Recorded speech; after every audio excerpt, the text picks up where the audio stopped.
E aí, galera da Ciro Progressista, aqui estou eu depois de algum tempo longe de vocês, Paulo Henrique Faria. Esse vídeo de hoje não é uma análise de conjuntura, mas sim uma espécie de análise rápida e objetiva do novo livro do Ciro. Eu finalmente terminei de ler ele essa semana, né? O Ciro Gomes, Projeto Nacional, O Dever da Esperança. Atendeu a todas as minhas expectativas, é muito bom, né? Basicamente, o projeto de governo do Ciro, a presidência de 2018, só que ampliado, né? Com mais detalhes, né? Com mais riqueza de detalhes. É excelente, é excelente. Se você não comprou ainda, vá atrás, né? Se não me engano, até a Amazon está com um desconto aí nos últimos dias, ele continua no topo das vendas, né? E não é por acaso, não é à toa, né? Até o Caetano Veloso elogiou recentemente, o Eduardo Suplicy fez uma referência na live que ele fez junto com o próprio Ciro, enfim, é muito bom, é muito bom. Basicamente, é um livro que remonta, né, o Plano Nacional que começou lá com Getúlio Vargas, passou pelo Juscelino Kubitschek, né, o JK, depois por um João Goulart, o Jango, foi remodelado e colocado em prática, né, inclusive pelo Leonel Brizola lá no Rio de Janeiro, né, com auxílio do Darcy Ribeiro.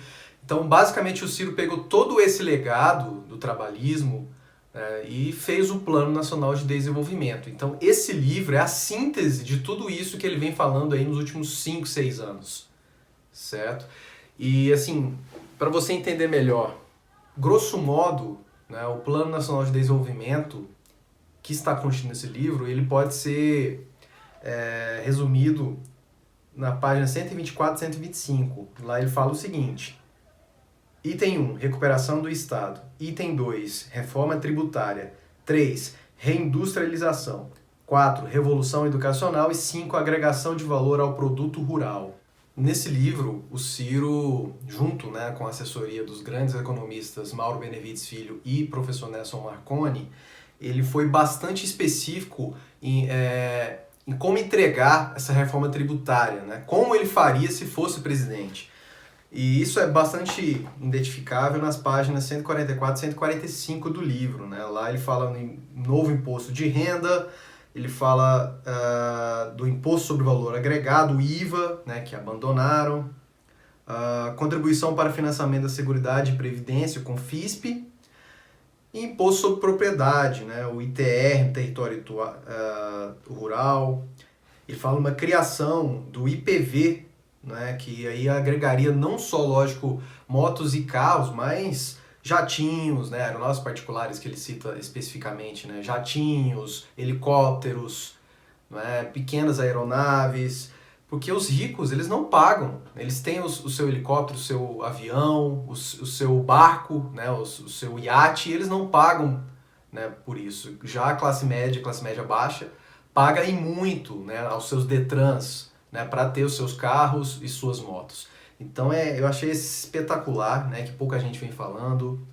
Essa reforma tributária do Ciro, ela tem tudo para ser espetacular, né? E já é feito, muita coisa do que ele vem falando e escreveu no livro já é realizado, já botaram em prática lá na Europa, na social-democracia de fato. Outra coisa que me chamou muita atenção é que o Ciro fala da importância do agronegócio, né? Ele já fala isso há muito tempo, mas ele deixou claro que não tem como nós avançarmos nessa área desprezando, né, a preservação da natureza, né? Ou seja, você tem que fazer um Green New Deal, né? Você tem que evoluir nessa parte do agronegócio, aproveitá-la da melhor maneira possível, mas respeitando, né, os itens naturais, né? Você tem que ser sustentável, digamos assim, um desenvolvimento sustentável, por assim dizer, né? Ele cita, inclusive, dados interessantes, como, por exemplo, a agricultura familiar é responsável por 70% dos alimentos que consumimos internamente, né?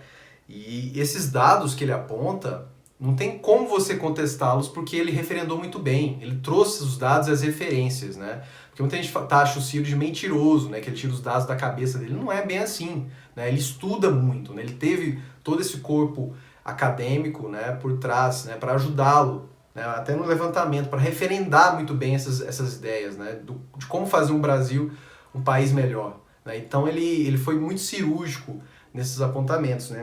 Um desses foi esse exatamente que eu acabei de falar. Outra coisa interessante nessa área do agronegócio, né, do pequeno agricultor, ele fala o seguinte: uma coisa que a maioria do povo brasileiro não sabe é que, apesar de fazer maior uso da mão de obra, a agricultura familiar tira mais da terra, responde por 38% do valor da produção agrícola, ocupando apenas um quarto da área produtiva brasileira.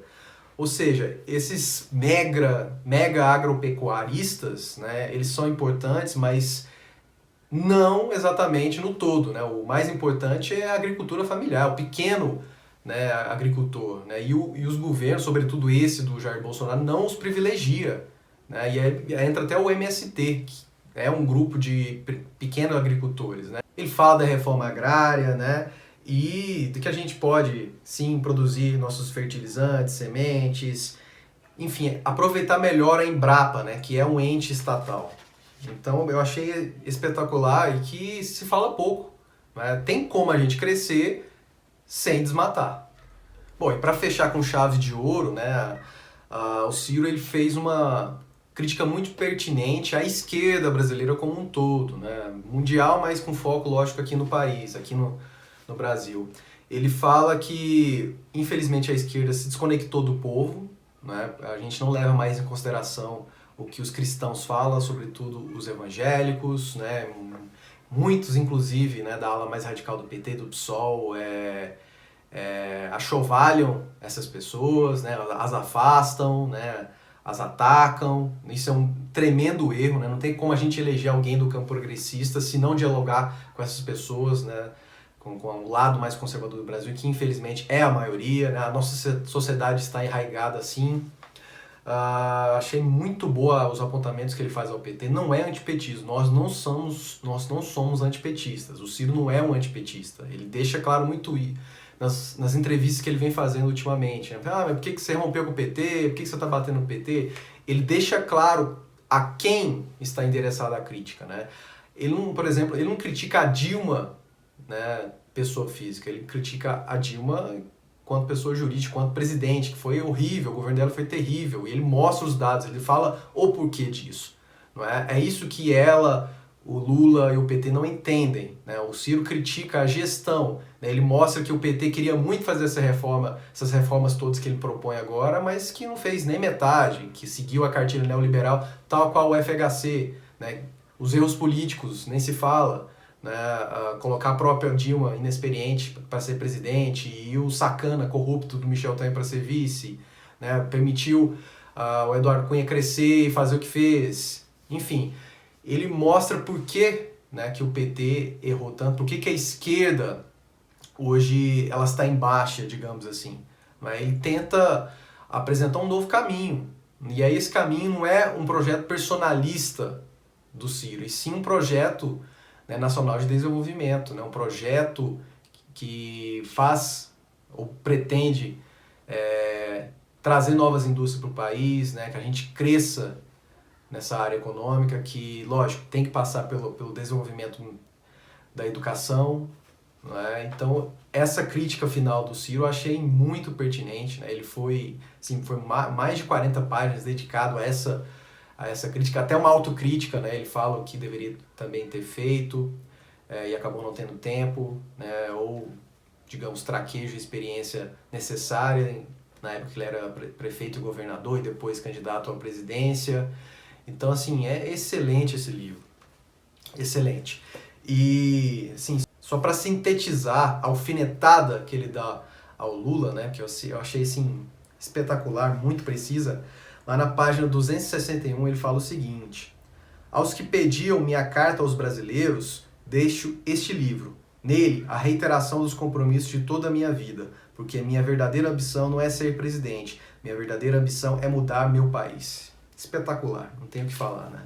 Eu achei realmente um livro de economia política mais forte, né, mais bem fundamentado que eu já li na minha vida, nesses 32 anos, né, de existência minha. Certo? Então, galera, eu recomendo muito, né, que vocês leiam esse livro. Não baixe o PDF, gente. Compre, tá barato, R$40, 35, R$30, dependendo. É muito barato, né? Tem a versão digital, inclusive, lá pela Amazon Prime, né? Então, assim, a gente tem que contribuir para o Ciro ficar em alta, né? Por esse projeto de poder, né, e de um Brasil melhor ficar em voga, certo? Então, recomendo muito vocês leem esse livro. Se vocês leem esse livro e também leem outros dois aqui que eu vou apresentar para vocês, que é Um Golpe contra os Trabalhadores, do presidente Lupe, né, também lançado recentemente. Também está sendo vendido lá na Amazon Prime. E esse outro, né, que é basicamente um compilado de textos do Brizola, fala um pouco da biografia, né, que é o Leonel Brizola, a Legalidade de Outros Pensamentos Conclusivos, né. Eu li recentemente esses 3 livros e, assim, só reafirmaram a minha visão de mundo, a minha visão política, né. O trabalhismo, ele rege, né, a minha militância, né, e a minha função enquanto formador de opinião, né, enquanto participante da política mesmo, regional e nacional. Certo, galera? Então, leiam o livro do Ciro, leiam os outros 2 que eu apontei para vocês, né? Tá até aqui o Darcy Ribeiro, que é, digamos, o guru de todos eles, Roberto Magabeira Húngaro também. Então, assim, essa é a nossa turma, a turma boa. Certo, galera? Era isso que eu tinha para falar. Na semana que vem eu volto com as análises de conjuntura para vocês, certo? Fiquei um tempinho afastado, a gente infelizmente foi derrubado, como eu falei num vídeo recentemente, mas a gente vai continuar a nossa luta, certo? Então, galera, inscreva-se no nosso canal se você ainda não é inscrito, divulgue esse vídeo para todos, né, para quem leu e quem não leu o livro. E é isso. Valeu, um abraço e até a próxima.